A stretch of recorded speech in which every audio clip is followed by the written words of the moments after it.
Hello বন্ধুরা, কেমন আছো? আশা করি ভালো আছো। আবারও নিয়ে চলে এলাম নতুন একটা ভিডিও। ভালো লাগলে লাইক কমেন্ট করবেন আর সব বন্ধুদের কাছে ভিডিওটা শেয়ার করে দেবেন। পুরোপুরি ভিডিওটা দেখবেন, টেনে টেনে দেখবেন না। যাই হোক, আমি এখানে দেখতেই পাচ্ছ, এখানে সাবু নিয়েছি। সাবু হচ্ছে মোটা মোটা সাবু নিতে হবে। আর এই সাবু নিয়ে পায়েস বানাবো। কীভাবে বানাবো সেটা দেখে নিন, পুরোপুরি ভিডিওটা দেখে নেবেন। এবার আমি এখানে সাবুটাকে ভালো করে ভিজিয়ে রেখেছিলাম সকালের দিকটা একটু ভিজিয়ে রাখতে হবে, যেটি হোক বড় বড় সাবু তো একটু ভিজিয়ে রাখতে হবে। আর সাবুর যে কাদা কাদা ভাবটা থাকবে সেটা একটু ধুয়ে নিতে হবে ভালো করে, জালি করে হলেও ধুয়ে নিলে ভালো হবে। এবার ধুয়ে আমি এটাকে পাত্রের মধ্যে তুলে নিয়েছি। আর একটু বড় বড় সাবুগুলো নিতে হবে, ছোট সাবু নিলে হবে না। ছোট সাবু নিলে পরে একদম গলে ক্ষীর হয়ে যাবে। যাই হোক, আমি এখানে বড় সাবুটা নিয়েছি। দোকানে গিয়ে বলবে বড় সাবুটা দাও, সব জায়গায় পাবে। আর আমি এখানে এই দুধ বসিয়ে দিয়েছি। এই যে গামলিতে দুধ বসিয়ে দিয়েছি, দুধটাকে আমি ভালো করে ফুটিয়ে নিয়েছি। দুধের ভিতরে আমি একটু এলাচ দিয়েছি, কিশমিশ দিয়েছি। এই যে দেখতেই পাচ্ছ, দুধটাকে ভালো করে ফুটে নিতে হবে। এই দেখো, আমি কিশমিশ দিয়ে দিয়েছি দুধের ভিতরে যেটা দিয়েছি। আর লবণটা খুব একদম এক চিমটে মতো লবণ দেবে, বেশি দেবে না। লবণটা বেশি হয়ে গেলে তখন কিন্তু বাজে লাগবে খেতে। যাই হোক, আমি দুধটাকে ভালো করে ফুটিয়ে নিয়েছি। গ্যাসটাকে এখন আমি লো করে দিয়েছি, যাতে দুধটা দেখতেই পাচ্ছ পুরো গাঢ় গাঢ় হয়ে যাচ্ছে। এবার তার আগে আমি সাবুটাকে ভিজিয়ে রেখেছিলাম, সেই সাবুটা আমি এখন একটা পাত্রের মধ্যে নিয়ে নিয়েছি। আর সাবুটা অবশ্য ভিজিয়ে রাখতে হবে, বড় দানা সাবুটা লাগবে। ছোটো দানা সাবু হলে হবে না। আমি আবারও বলছি, ছোটো দানা সাবু হলে হবে না। ছোটো দানার সাবু নিলে পরে এটা গলে যাবে। আর এই দুধটাকে ভালো করে ফুটিয়ে নিতে হবে। আমি এখন দুধটাকে ভালো করে ফুটিয়ে নেব আবারও। দুধটাকে ফুটিয়ে নিতে হবে। এবার নিয়ে আমি দুধের ভিতরে চিনি দিয়ে দেব। আপনারা যেমন মিষ্টি খাবেন তেমন দিতে পারবেন, অসুবিধা নেই। মিষ্টিটা বুঝে দেবেন, আপনারা যেমন মিষ্টি খাবেন আর কি। আমরা অবশ্য বেশি একটু মিষ্টি খেতে পছন্দ করি, যার জন্য আমরা চিনিটা বেশি দিয়েছি। আমাদের বাড়িতে সবাই চিনি একটু মিষ্টিটা বেশি পছন্দ করে। আর পায়েসটা এমনি মিষ্টির জন্যই খাওয়া হয় না, সাবুর পায়েস বলে কথা। আর সাবু সবসময় সপ্তাহে একবার খাওয়া খুবই উপকারী। আর সত্যি কথা বলতে আমি বেশি টাইম দিতে পারি না ঘরে, যার জন্য আমি বেশি কিছু নতুন নতুন জিনিস দেখাতে পারি না। যাই হোক, আমি এখন সাবুর পায়েসটা কিভাবে করছি একটু ভালোভাবে মন দিয়ে দেখুন, তাহলে বুঝতে পারবে। আর সাবুর পায়েস করাটা খুবই সহজ, যে কোনো মানুষ চোখ বন্ধ করে করতে পারবে একবার দেখে নিলে, অসুবিধা নেই। যাই হোক, আমি দুধটাকে ভালো করে ফুটিয়ে নিয়েছিলাম, নিয়ে তারপরে আমি চিনিটা দিয়ে দিয়েছি। আর সাবু সবসময় এমনি খাওয়া ভালো, সবসময় দেখবে পুজো পার্বণের সময় সাবু খাওয়াটাই বেটার। এবার আমি এক ফোঁটা ঘি দিয়ে দিচ্ছি সাবুর ভিতরে। এবার ঘিটা দিয়ে যাতে টেস্টি হবে, ঘিটা দিলে পরে দুধের ভিতরে যখন দুধটা ফুটে উঠে যাবে তখন ঘিটা দিয়ে দেবে। এবার আমি গ্যাসটাকে পুরো লো করে দিয়েছি, দিয়ে আমি এখন এই ঘি দিয়ে দিয়েছি। ঘিটাকে ভালো করে গলিয়ে নিতে হবে। আমি এখন হাতা দিয়ে একটু গালিয়ে দেব ভালো করে, যাতে ঘিটা পুরো গলে যাবে। দেখতেই পাচ্ছি এমনি ঘি গলে গেছে, গরমের ভিতরে ঘি দিলে পরে গলে যায়।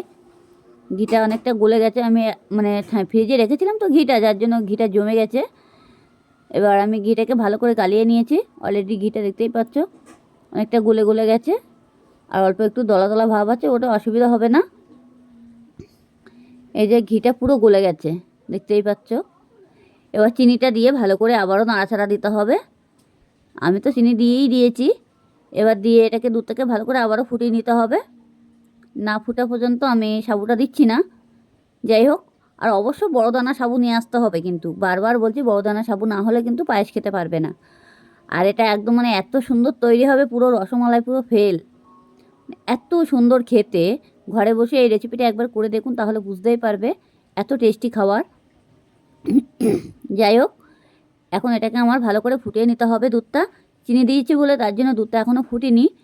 দেখছিলাম দুধটা কিন্তু ফুটছিল, কিন্তু এখন দুধটা চিনি দেওয়ার পরে একটু দুধটা না ফুটা পর্যন্ত সাবুটা দেওয়া যাবে না। এবার হালকা হালকা ফুটে উঠছে দুধটাকে, দেখতেই পাচ্ছ।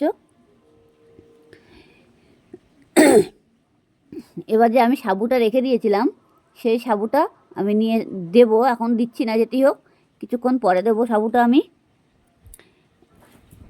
কিছুক্ষণ পরে দিতে হবে। এই দেখো, এক চিমটে পরিমাণে লবণ দিতে হবে, কোনো রকম আর্লি ভাবটা যাতে না থাকে, সেই কারণে। আমার দুধটা কিন্তু ভালোভাবে ফুটে গেছে, আমি আবারও নাড়াচাড়া দিতে হবে। দুধটা একটু ফুটতে টাইম লাগবে, কিন্তু দুধের মধ্যে কোনোভাবে জল দেবে না, তা যেটুকুনি নেবে সেইটুকুনি দিয়েই করবে, কিন্তু জল দিলে কিন্তু কোনো টেস্টি থাকবে না, জল দেওয়ার কোনো দরকার নেই, এমনি প্যাকেট দুধ। যাই হোক, আমি এখন এবার সাবুটা নিয়ে নিচ্ছি। আর সাবুগুলো একদম পুরো ঝুড়ো ঝুড়ো হতে হবে, যে সকালে ভিজিয়ে রাখছিলাম এরকম, দেখেছো একদম পুরো ঝুড়ো ঝুড়ো হয়ে গেছে সাবুগুলো, আর বড় বড় সাবু। এবার সাবুগুলো আমি ভিজিয়ে রেখেছিলাম, সেই সাবুগুলো এখন আমি দিয়ে দিচ্ছি। সাবুগুলো পুরোটাই দিয়ে দেবো। এবার দিয়ে সাবুগুলো দিয়ে এখন আমি ভালো করে এটা নাড়াচাড়া দেবো, একটু নেড়ে দিতে হবে, তাহলে দলা ভাবটা লাগবে না। দেখবে যেমন যেমন পায়েস মানে আর চাল দিয়ে যেমনভাবে করে সেরকমভাবেই করতে হবে এটা আর কি। এই যে চালটা ধরো কিছুক্ষণ ফুটলো, আর এটা তো বেশিক্ষণ ফুটানো যাবে না, না হলে দানাগুলো একদম হয়ে যাবে, কিছু খুঁজে পাওয়া যাবে না। একটু দানা দানা ভাব থাকবে, মানে হালকা, পুরো দানা থাকলে হবে না, তাহলে চাল পটাশ পটাশ করবে, সেরকমভাবে করবে না, পটাশ পটাশ না করে সেরকমভাবে করবে না, সেভাবেই রাখবে। আর এটাকে ভালো করে একটু ফুটাতে হবে সুন্দরভাবে, আর বেশিক্ষণ কিন্তু জাল দেওয়া যাবে না এটাতে। আর এটা খাওয়া খুবই উপকারী, আর বাচ্চারা বেশি পছন্দ করবে, এইগুলো দিলে পরে এমনিই খেয়ে নেবে। বাচ্চারা কি বড়রাই বেশি পছন্দ করবে। একবার ঘরে বসে সাবুর পায়েস একবার করে দেখুন, তাহলে বুঝতেই পারবে কত টেস্টি খাবার। আর যে কোনো দোকানে গিয়ে বলবে যে মোটা দানা সাবু দাও। সবসময় মানে আমরা যখন উপোস থাকি পুজো পার্বণ দিয়ে আর কি, তখন কিন্তু আমরা সাবু দিয়ে সব কিছু মাখা করে খাই, কিন্তু দারুণ লাগে কিন্তু। আর এইভাবে একবার পায়েস করে খেলে পরে বারবার খেতে ইচ্ছা করবে, তখন মনে হবে না যে চাল দিয়ে পায়েস করি, কিন্তু সাবু দিয়ে বারবার পায়েস করে খেতে ইচ্ছা করবে, মানে এত টেস্টি হয়, মানে অসাধারণ, সে মুখে লেগে থাকার মতো কাজ একদম। না খেলে বুঝতেই পারবে না, ঘরে বসে একবার চেষ্টা করে দেখুন, তাহলে বুঝতেই পারবে। যাই হোক, এখন আমার এটা কিন্তু সাবুটা পুরো ফুটে গেছে। এবার খেয়াল রাখতে হবে যাতে তলায় না লেগে যায়, সাবুটা কিন্তু বেশিরভাগ একটু তলায় লেগে যায় ফুটে গেলে, সেটা কিন্তু একটু নাড়াচাড়া দিতে হবে, তাহলে তলায় লাগবে না। আর মানে আমাদের মানে একটু সবসময়ের জন্য মানে চেষ্টা করছিলাম যে অনেক দিন ধরে যে সাবুর পায়েসটা করব, তাই সেটা টাইম পেরে উঠছিলাম না। আমি আজকেও ভাবলাম না, দেখি চেষ্টা করে আজকে হয়, টাইম যদি পেয়েছি যেটি হোক, তার জন্য আমি আজকে এটা করেছি। আর এটা খেতেও খুব অসাধারণ লাগে। এবার আমার সাবুটা কিন্তু পুরোপুরি ফুটে গেছে, দেখতেই পাচ্ছ এই যে। আর একটু গাঢ় গাঢ় হয়ে গেছে, যেটি হোক।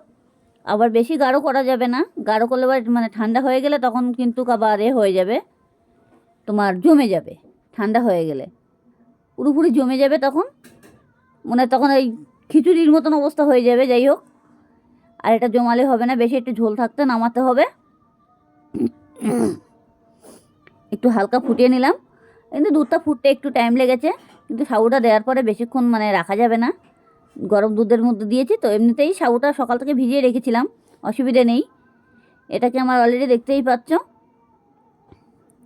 পুরোপুরি হয়েও গেছে। এখন আমি গ্যাসটাকে অফ করে দিলাম। ভালো লাগলে লাইক কমেন্ট করতে ভুলবে না, কেমন?